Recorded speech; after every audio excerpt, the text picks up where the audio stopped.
Welcome to the Kings Two Queens podcast. Today, we delve into a story of a king with two queens, revealing the complexities of love and favoritism. Dr. Smith, how common are such dynamics in historical monarchies?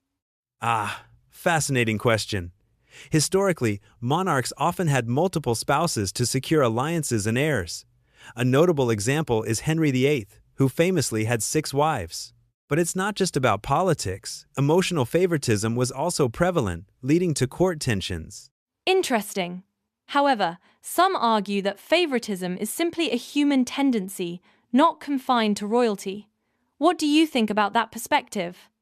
You're right, favoritism isn't just royal. In any setting, from families to workplaces, preference can foster division. The King's story highlights this, showing how it damages relationships. It's a timeless issue, pervasive in many human interactions. The king's preferential treatment of his queens is a classic example of how favoritism can strain relationships.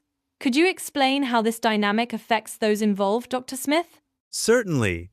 Favoritism often leads to jealousy and resentment, as seen with the second queen. The favored individual may feel secure, but the neglected one, like our second queen, often experiences emotional distress. This can erode trust and create an unhealthy environment. That makes sense. Yet, some might argue that expressing love openly is natural and should be encouraged. How does one balance between expression and favoritism? A good point. Balance is key. It's crucial to express appreciation without alienating others. Open communication and empathy can mitigate the risks. It's about recognizing everyone's unique value, much like a coach valuing each player's role on a team.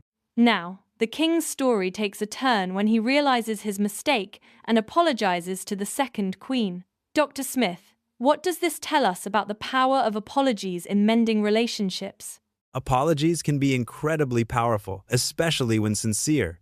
They acknowledge the hurt caused and open a path for healing, much like the king's remorseful words.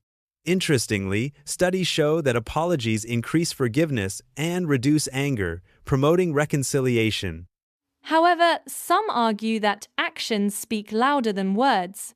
Is an apology enough, or should it be accompanied by changes in behavior? Absolutely, actions are vital. An apology is a starting point, but consistent behavior change reinforces sincerity. In the king's case, treating both queens with equal respect and care would demonstrate genuine regret and commitment to change.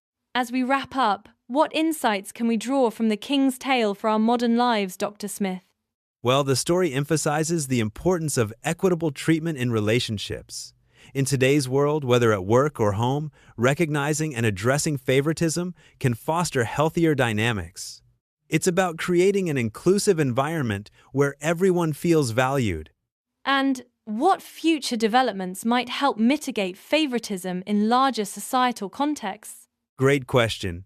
Increasing awareness and education on implicit biases are crucial. Organizations are now implementing bias training, promoting diversity and inclusion, which, I'm hopeful, will lead to more equitable interactions across all sectors. All right, that's all for this episode. Thanks for listening, and we'll catch you next time. Bye-bye.